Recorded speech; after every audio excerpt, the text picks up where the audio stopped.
14 फरवरी 1997 भोपाल के टीटी नगर स्थित एक सरकारी आवास से अचानक एक महिला भागते हुए बाहर निकली। लोगों ने देखा कि महिला के कपड़ों में आग लगी हुई। यह महिला आग की लपटों के बीच में जोर जोर से चीख रही थी। जब लोगों ने मौके पर पहुंचकर देखा तो उनकी आंखें खुली की खुली रही, क्योंकि यह महिला कोई और नहीं बल्कि मध्य प्रदेश कांग्रेस की कद्दावर नेत्री सरला मिश्रा।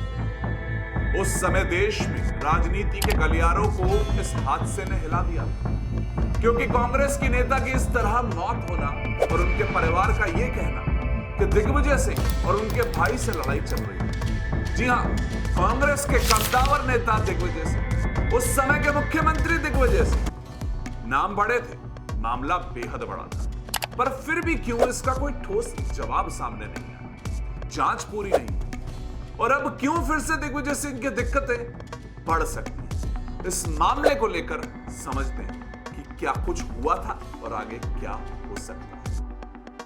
28 साल बाद सरला मिश्रा मामले ने एक बार फिर से नया मोड़ लिया है। सोमवार को सरला मिश्रा के भाई अनुराग मिश्रा एक बार फिर से आवेदन लेकर भोपाल के टीटी नगर थाने पहुंचे और मामले में कार्यवाही को लेकर थाना प्रभारी से बात की।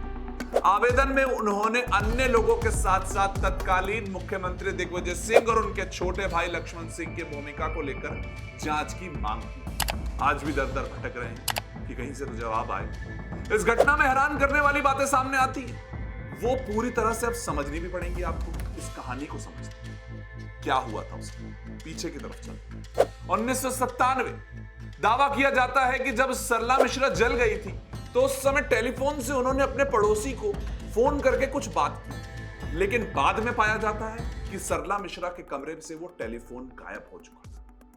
सरला मिश्रा ने अपनी मौत के ठीक 2 दिन पहले अपने भाई आनंद मिश्रा को बताया था कि उनका झगड़ा तत्कालीन मुख्यमंत्री दिग्विजय सिंह और उनके भाई लक्ष्मण सिंह से चल रहा था। लेकिन इसके ठीक 2 दिन बाद सरला मिश्रा के साथ यह घटना हो जाती, वो जलकर मर जाती है। सरला मिश्रा के जलने की सूचना जब तत्काल सीएम हाउस भोपाल को दी जाती है, उसके बाद डॉक्टर योगीराज शर्मा और राजीव दुबे मौके पर पहुंचते और ये बताया तो यह भी जाता है कि उस समय उन्होंने भी यह माना था कि कमरे में यह घटना घटित हुई, लेकिन उसे साफ कर दिया, यानी कि सबूत के साथ छेड़छाड़। सवाल उठ गया था। लेकिन सबसे बड़ी बात यह है कि 2.5 घंटे तक पुलिस को सूचना नहीं दी गई। यह भी सवाल उठा था उस समय। ना ही कोई इलाज की व्यवस्था कराई जाती है और बाद में सरला मिश्रा को अस्पताल में भर्ती कराया जाता है तो हालत बिगड़ गई। 19 फरवरी को उनकी मौत हो जाती। सरला मिश्रा की मौत के ठीक पहले पुलिस के द्वारा एक बयान दर्ज कर लिया जाता है। क्लोजर रिपोर्ट में पुलिस ने दावा कर दिया कि सरला मिश्रा ने किसी पर आरोप नहीं लगाया। उन्होंने बयान में कहा है कि हर काम में असफल होने के कारण मैंने आग लगा दी अपने आप को। लेकिन यहां से उठता है सबसे बड़ा सवाल कि जब सरला मिश्रा 90% तक जल चुकी थी तो सरला मिश्रा के हाथ पूरी तरह से जल गए थे, तो हाथ का मांस पिघल चुका था, तो आखिर सरला मिश्रा ने अपने बयान पर दस्तखत किए कैसे? सवाल उठे। इस पूरे मामले पर तत्कालीन गृह मंत्री सीबीआई जांच का आदेश तक दे देते हैं, लेकिन नोटिफिकेशन कभी जारी नहीं होता है। दोस्तों, इस घटना को घटित हुए 28 साल का समय बीत चुका है, लेकिन इसके बाद भी सरला मिश्रा के भाई अनुराग मिश्रा आज भी अपनी बहन के लिए दर दर भटक रहे हैं, आवाज उठा रहे हैं। आवाज भी क्यों, जवाब मांग रहे हैं। इस घटना को भले ही 28 साल का समय बीत चुका है, लेकिन आज भी कई बड़े सवाल परिवार के जहन में गूंज रहे हैं। सवाल कि क्या तत्कालीन मुख्यमंत्री दिग्विजय सिंह और उनके भाई लक्ष्मण सिंह का कोई तार सरला मिश्रा की मौत से जुड़ा है? आखिर सरला मिश्रा ने आखिरी बार पड़ोसी से फोन पे बात की थी तो क्या बात की थी? फोन कहां गया? ये परिवार आज भी जवाब मांग रहा है, लेकिन नहीं आता। मध्य प्रदेश के होशंगाबाद में जन्म लेने वाली सरला मिश्रा ने कांग्रेस सरकार में अपना एक अहम स्थान बना लिया था। ये वो समय था जो कह रहा है कि उन्होंने क्लोजर रिपोर्ट में जब पुलिस ने ये लिखा कि भाई नहीं, हर काम में विफल हो गई थी, तो उनका क्या स्टेचर था उस टाइम पे, उसको समझ लीजिए। एक छोटे से स्थान से जन्म लेकर सरला मिश्रा ने राजनीति में नई सफलता प्राप्त की। धीरे धीरे गांधी परिवार की खास होती चली गई थी। सोनिया गांधी के साथ भी उनका उठना बैठना था। तत्कालीन मुख्यमंत्री स्वर्गीय अर्जुन सिंह के साथ भी उन्होंने कांग्रेस पार्टी के लिए काम किया था। सब कुछ ठीक चल रहा था, लेकिन धीरे धीरे सरला मिश्रा और पार्टी के कुछ लोगों के बीच अनबन शुरू हो चुकी, जिसके कारण सरला मिश्रा टेंशन में रहने लगी। और फिर 14 फरवरी 1997 को सरला मिश्रा अपने टीटी नगर स्थित सरकारी आवास में जली हुई मिलती। तो समझना जरूरी है कि 28 साल बाद सरला मिश्रा की मौत का दोबारा चर्चा अब क्यों हो रही, क्यों इसको खदेड़ा जा रहा है वापस पैच। अब यह समझना जरूरी है कि इसकी चर्चा वापस क्यों हो रही। अगर यह समझना है तो सबसे पहले यह जानते हैं कि उस समय पुलिस ने क्या किया था जिसकी आज भी मांग हो रही है। पुलिस ने उस समय क्या नहीं किया उसको भी समझाता हूं। उस समय भोपाल पुलिस पर मामले को रफा दफा करने के आरोप लग चुके थे। इसके अलावा एक ऐसा आरोप लगा कि सरला मिश्रा के माता पिता को घटना के बारे में कोई सूचना ही नहीं दी और ना ही उनके बयान दर्ज किए जाते। सरला मिश्रा के पिता अश्विनी मिश्रा ने जब सरला के कमरे को देखा तो उन्हें घर में कुछ संघर्ष के निशान मिलते हैं, लेकिन इस बात का भी जिक्र पुलिस रिपोर्ट में ही नहीं था। तो सवाल पूछे गए, कोई जानकारी नहीं। सरला मिश्रा ने यह भी बताया था कि उनका विवाद मुख्यमंत्री दिग्विजय सिंह और उनके भाई लक्ष्मण सिंह से चल रहा है, उनके परिवार को पता था और उसके 2 दिन बाद यह हो जाता है। तो परिवार सवाल तो उठाएगा ना। परिवार के लोगों ने आरोप लगाया कि सरला मिश्रा की हत्या को आत्महत्या करार देने की कोशिश की गई है और पुलिस नेताओं के दबाव पर काम ऐसा कर रही है। ऐसा कहा गया कि जलते हुए सरला मिश्रा ने अपने लैंडलाइन से पड़ोसी को फोन किया, जो मैं आपको बता रहा हूं। यह पुलिस की रिपोर्ट वापस पढ़, लेकिन पुलिस के द्वारा इस लैंडलाइन की कोई भी डिटेल क्यों नहीं निकलवाई गई। जब जांच की गई तो पता लगा कि सरला मिश्रा के कमरे में लैंडलाइन फोन गायब। सरला मिश्रा की जिन परिस्थितियों में मौत हुई, कई तरह के सवाल उसने खड़े। सवाल पुलिस की जांच प्रणाली पर खड़े हो रहे और सवाल कांग्रेस के कई बड़े बड़े नेताओं पर भी खड़े हो रहे। बड़े नाम थे, इसीलिए शायद कहीं या आदि तो नहीं रह गए।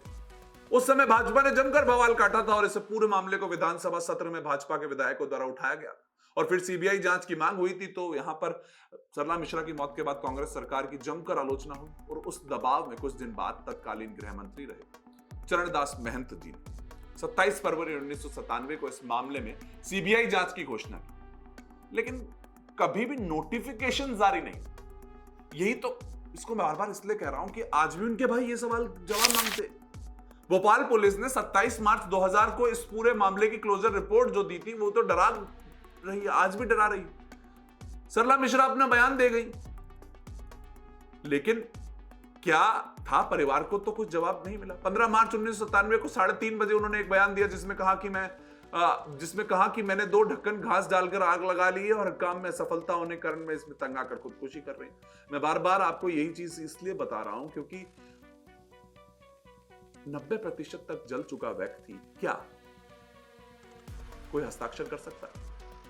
पुलिस की जांच प्रणाली पर भी कई बड़े सवाल खड़े होते। सवाल यह है कि पुलिस ने साइंटिफिक तरीके से जांच क्यों नहीं की, टेलीफोन को जब्त क्यों नहीं किया, और ना ही एफएसएल टीम को पुलिस के द्वारा सूचना दी गई और ना ही मौके पर फिंगरप्रिंट्स पाए गए, लिए गए। मान लीजिए अब लिए ही नहीं गए तो पाए गए कहां से? अलावा कमरे में जला हुआ टेलीफोन भी गायब हो गया। भाई कहां चला गया? इस पूरे मामले को खत्म कर दिया गया था, लेकिन अब वापस सरला मिश्रा के भाई अनुराग मिश्रा बिल्कुल भी संतुष्ट नहीं थे। सवालों की एक सूची बनाकर अनुराग मिश्रा न्याय खोजने में लगे हुए।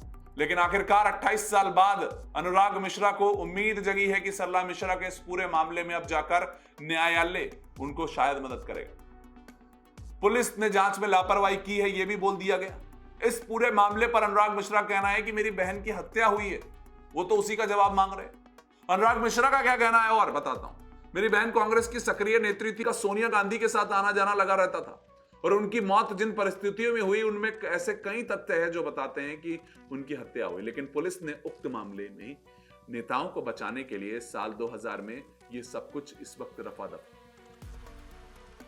फिलहाल अब सोमवार को सरला मिश्रा के भाई फिर से जब पहुंचे आवेदन लेकर भोपाल टीटी नगर थाने में, तो सवाल उठ गए दिग्विजय सिंह पर। आवेदन में उन्होंने जब उनका नाम लिया तो फिर से बहुत तेजी से सवाल उठे कि भैया क्या हो रहा है, आखिर में कौन क्या कर रहा है। अब माना जा रहा है कि इस मामले पर कई बड़े और खुलासे हो सकते हैं और जांच के बाद ही सामने आ पाएगा।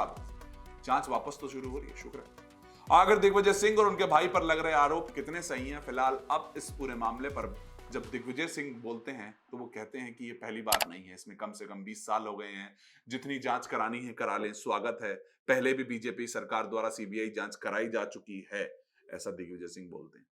पर इस पूरे मामले पर आपकी क्या राय है? जिस तरीके की जो चीजें इस केस से मैंने आपको बताई, आपको क्या लगता है? कमेंट सेक्शन में जरूर बताइए और तमाम अपडेट्स के लिए सब्सक्राइब करें।